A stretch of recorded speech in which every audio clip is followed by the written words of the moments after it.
میرا شوہر میرے لیے بہت ہی نایاب تھا۔ فوج میں ہونے کی وجہ سے انہیں صرف 15 دن کی چھٹی ملتی۔ مجھ سے کہنے لگے کہ آؤ ہم کیلاش اور چترال وغیرہ گھوم پھر آتے ہیں، گھومیں گے پھریں گے تو دماغ تر و تازہ ہو جائے گا، ویسے بھی میری صحبت تمہیں پھر میسر نہیں ہوگی۔ میں اپنے شوہر کی یہ باتیں سن کر پریشان ہو جاتی تھی۔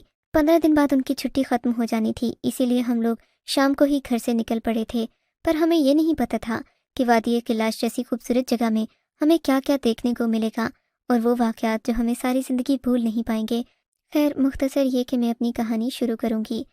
یہ شام کا وقت تھا جب ہم لوگ وادی کیلاش میں پہنچ چکے تھے۔ وادی میں کافی ساری جگہیں ایسی تھیں جو کہ سیاحوں کے لیے بنائی گئی تھیں، اور یہاں پر ہوٹل وغیرہ بھی رہنے کے لیے مل جاتے تھے۔ اس سب میں کوئی مسئلہ نہیں ہوتا، لیکن یہاں پر بدقسمتی یہ ہوئی کہ ہم لوگ تقریباً رات کے 2 بجے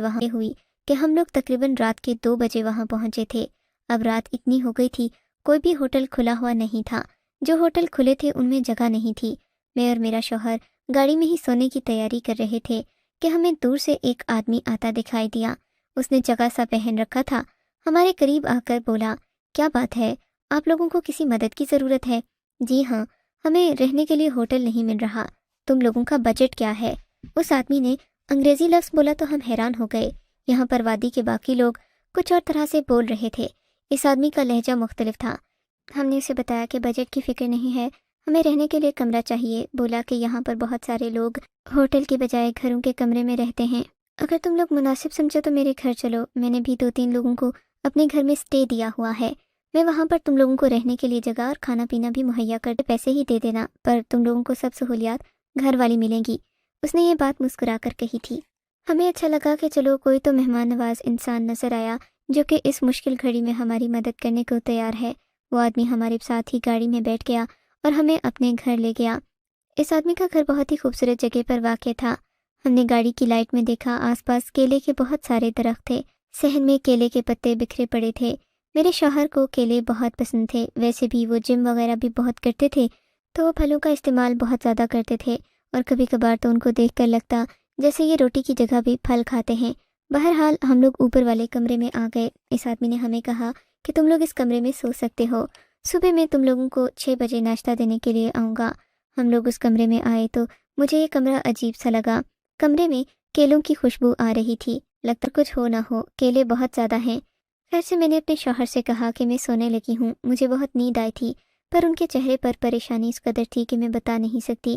میں نے پہلی بار اپنے شوہر کو اتنا پریشان دیکھا تھا۔ انہیں اس طرح فکر مند دیکھ کر میں بھی پریشان ہو گئی۔ کہا کہ کیا بات ہے؟ بولے کہ اس کمرے میں 2 دروازے ہیں، سمجھ نہیں آتا کہ ایک دروازے کو تو میں اندر سے بند کر لوں گا، لیکن دوسرے دروازے کی کنڈی نظر نہیں آ رہی۔ وہ آدمی بھی سونے کے لیے چلا گیا ہے۔ مجھے اچھا نہیں لگ رہا کہ میں تمہیں اسی طرح سونے کے لیے کہہ دوں اور یہ کمرہ بھی غیر محفوظ ہو، تو پھر کیا کرنا پڑے گا؟ میں نے اپنے شوہر سے کہا، کرنا کیا ہے، بس ہم ایسا کر لیتے ہیں کہ اس دروازے کو کھول کر دیکھتے ہیں آگے کیا ہے۔ ابھی ہم جاگ رہے ہیں، سو گئے تو سویا ہوا انسان موت کے قریب ہوتا ہے، ہمیں کیا پتا کہ کوئی یہاں آ کر کیا کر جائے۔ پھر میرے شوہر نے اس کمرے کے دروازے کو کھولنے کی بہت کوشش کی، بالآخر وہ آگے ایک اور کمرہ تھا جس میں قدرے اندھیرا تھا۔ ہم نے ٹارچ لگا کر دیکھا، وہ کمرہ کیلوں سے بھرا ہوا تھا۔ ارے اس میں تو کچھ بھی نہیں ہے، صرف اور صرف کیلے پڑے ہیں۔ میرے شوہر نے ہنس کر کہا، بس صحیح ہے، اس کمرے میں صرف کیلے پڑے ہیں جن سے ہمیں کوئی خطرہ نہیں، رات کو بھوک لگی تو میں اٹھ کر یہی کیلے کھا لوں گا۔ میں نے سنا ہے کہ دیسی کیلے بہت مزیدار ہوتے ہیں، اور ویسے بھی مجھے نہیں لگتا کہ میں یہاں کا کھانا پسند کروں گا، اسی لیے میں یہ کیلے کھا کر گزارا کر لوں گا۔ میں اپنے شوہر کی بات سن کر مطمئن ہو گئی تھی، ویسے بھی میرا بالکل بھی دل نہیں چاہ رہا تھا کہ میں کوئی اور کام کروں، مجھے صرف نیند آ رہی تھی۔ میں سونے کے لیے لیٹ گئی۔ صبح میری آنکھ کھلی تو میرے شوہر نے مجھے ایک عجیب بات بتائی۔ کہنے لگے کہ ہمارا دروازہ باہر سے بند ہے، اور میں ابھی تک سوچ رہا تھا کہ اس آدمی کو اتنی بھی تمیز نہیں کہ 2 لوگوں کو کمرے میں بند کر کے نہ جانے کہاں چلا گیا۔ ہم یہ باتیں کر ہی رہے تھے کہ کمرے کے دروازے کے کھلنے کی آواز آئی۔ ہم اٹھ کر چوکنے ہو کر بیٹھ گئے۔ میں نے بھی چادر لے لی۔ وہی آدمی کمرے میں داخل ہوا۔ اس نے بڑی سی ٹرے اٹھائی ہوئی تھی، ٹرے میں چائے وغیرہ تھی اور ناشتہ بھی رکھا ہوا تھا۔ آدمی کے چہرے پر عجیب سی وحشت چھائی ہوئی تھی، مجھے وہ کچھ ٹھیک نہیں لگا تھا۔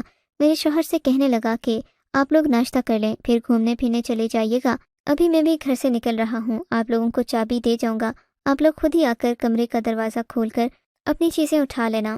ہم نے اس کی بات پر کوئی اعتراض نہیں کیا، لیکن یہ بات عجیب تھی کہ اس نے ہمارے کمرے کے دروازے کو باہر سے بند کیا تھا۔ اسی بات پر میرے شوہر بھی کافی زیادہ فکر میں تھے۔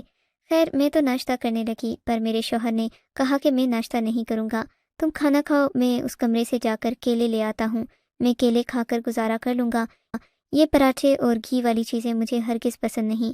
میں ان کی پسند ناپسند کو اچھی طرح سمجھتی تھی، اسی لیے میں تو ناشتہ کرنے لگی، جبکہ وہ خود جا کر اس کمرے سے 2-3 کیلے اٹھا لائے۔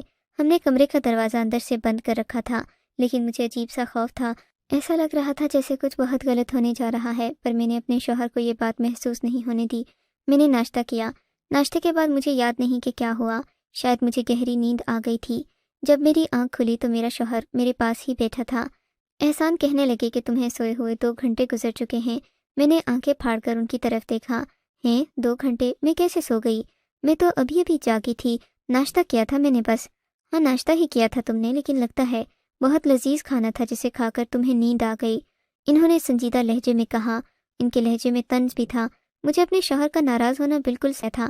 خیر میں اپنی جگہ سے اٹھی۔ میں نے دیکھا میرے شوہر نے کمرے کا دروازہ اندر سے کنڈی لگا کر بند کر رکھا تھا، اور کچھ بھاری چیزیں بھی دروازے کے آگے رکھی ہوئی تھیں۔ تھوڑی دیر کے بعد دروازہ بجنے لگا۔ میرے شوہر نے اندر سے پوچھا کیا بات ہے؟ وہی آدمی تھا جو کہ ہمیں ناشتہ دینے آیا تھا۔ بولا کہ آپ لوگوں نے گھومنے پھرنے نہیں جانا کیا؟ میرے شوہر نے کہا کہ ہاں جانا تو ہے۔ بولا کہ پھر دروازہ کھول لو، میں نے تمہیں کچھ چیزیں دینی ہیں، یہاں گھومنے پھرنے کے لیے تمہیں ایک پانی کی بوتل کی ضرورت پڑے گی۔ میرے شوہر نے کمرے کا دروازہ کھولا۔ وہ آدمی واقعی میں پانی کی بوتل لیے کھڑا تھا۔ بولا کہ اسے اپنے ساتھ رکھنا۔ ہم نے اس سے پانی کی بوتل لے لی۔ میرے شوہر نے میری طرف عجیب سے انداز میں دیکھا اور پھر کہنے لگے آؤ چلو اس کمرے میں چلتے ہیں، مجھے بھوک لگ رہی ہے، میں مزید کیلے کھانا چاہتا ہوں۔ مجھے اپنے شوہر کی ہر بات عجیب لگ رہی تھی۔ ابھی ابھی تو انہوں نے کیلے کھائے تھے، ایسی بھی کیا بھوک کہ وہ بار بار کیلے ہی کھائے جا رہے تھے، خالی ناشتہ بھی تو کر سکتے تھے۔ خیر ہم لوگ پھر سے اس کمرے میں چلے گئے۔ میرا شوہر ان کیلوں کو ہٹا ہٹا کر دیکھنے لگا۔ وہ کیلے اس قدر زیادہ تھے کہ پورے کمرے میں بس کیلے ہی کیلے نظر آ رہے تھے۔ میرا شوہر مشکوک انداز میں نظریں گھما رہا تھا۔ اس نے مجھے کہا کہ تم کیلوں کو طے کر کے ایک طرف رکھنا شروع کر دو۔ میں نے کہا یہ کیا بات ہوئی، یہ ہمارا کام تو نہیں ہے۔ انہوں نے مجھے خاموش رہنے کا اشارہ کیا اور بولے جو میں کہہ رہا ہوں وہی کرو۔ میں کیلے اٹھا کر ایک طرف رکھنے لگی۔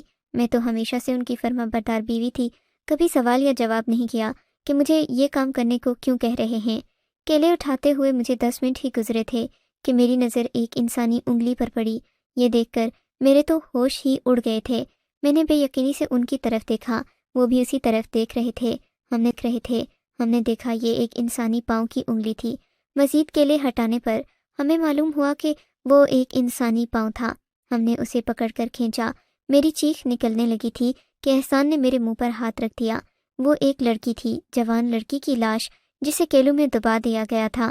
لڑکی بہت خوبصورت تھی، اس کے جسم پر کسی قسم کا کوئی نشان نہیں تھا، بس اسے یہاں پر پھینک دیا گیا تھا۔ ایسا لگتا تھا جیسے کہ یہ کسی لڑکی کی قبر ہو۔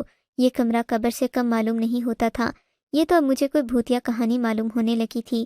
میں نے اپنے شوہر سے کہا کہ یہ لڑکی کی لاش یہاں کیسے آئی؟ کہنے لگے کہ تم ایسا کرو، کمرے کی لائٹ آن کرو، میں دیکھتا ہوں کہ کیا معاملہ ہے۔ میں نے فوراً جھٹپٹ کمرے کی دیوار پر ہاتھ مارا۔ میرا ہاتھ بجلی کے سوئچ پر لگا۔ ہاتھ لگتے ہی کمرہ روشنی میں نہا گیا۔ خوش قسمتی سے اس وقت بجلی تھی۔ میں نے دیکھا پورے کمرے میں کیلے ہی پڑی تھی، اوپر تقریباً 1-2 من کیلے رکھے گئے تھے۔ لڑکی کی لاش سے بھی اب بدبو آنے لگی تھی۔ لاش کافی پرانی معلوم ہوتی تھی۔ مجھے یہ بات بہت عجیب لگی، میں رونے لگی۔ میرے شوہر نے کہا کہ تم اپنا منہ بند رکھنا، اب ہمیں یہاں سے جلدی نکلنا ہوگا، کیونکہ مجھے لگتا ہے ہم غلط جگہ پر آ گئے ہیں۔ ابھی ہم یہ باتیں کر ہی رہے تھے کہ میری نظر پیچھے کھڑے آدمی پر پڑی۔ میں تو اپنی جگہ پر سن ہو کر رہ گئی۔ یہ آدمی کوئی اور نہیں بلکہ وہی انسان تھا جس نے ہمیں رات کو پناہ دی تھی، پر اس وقت وہ بہت زیادہ وحشت زدہ لگ رہا تھا۔ اس کی آنکھیں لال سرخ ہو رہی تھیں، جبکہ قد بھی معمول سے زیادہ لمبا لگ رہا تھا۔ رات کو تو میں نے اسے ٹھیک سے دیکھا نہیں تھا، وہ ہماری گاڑی میں بیٹھ کر ہمیں یہاں تک لے آیا تھا، پر ابھی اس کے خدوخال واضح ہو رہے تھے۔ وہ بہت خطرناک آدمی معلوم ہوتا تھا اور میرے شوہر کے عین پیچھے کھڑا تھا۔ اس سے پہلے کہ وہ اپنے ہاتھ میں اٹھائی بچی سر پر مارتا اور انہیں بے ہوش کرتا، میں نے زوردار چیخ ماری۔ میرا شوہر سیکنڈ کے 1000ویں حصے میں پیچھے پلٹا۔ اس آدمی پر نظر پڑتے ہی اس کے ہاتھ سے برچھی چھینی، اس کی پیٹ میں ایک زوردار لات رسید کی اور مجھے یہاں سے نکلنے کا کہا۔ میں تو بہت ڈر گئی تھی، مجھ سے ہلا بھی نہیں جا رہا تھا۔ انہوں نے میرا ہاتھ پکڑ کر باہر کھینچا۔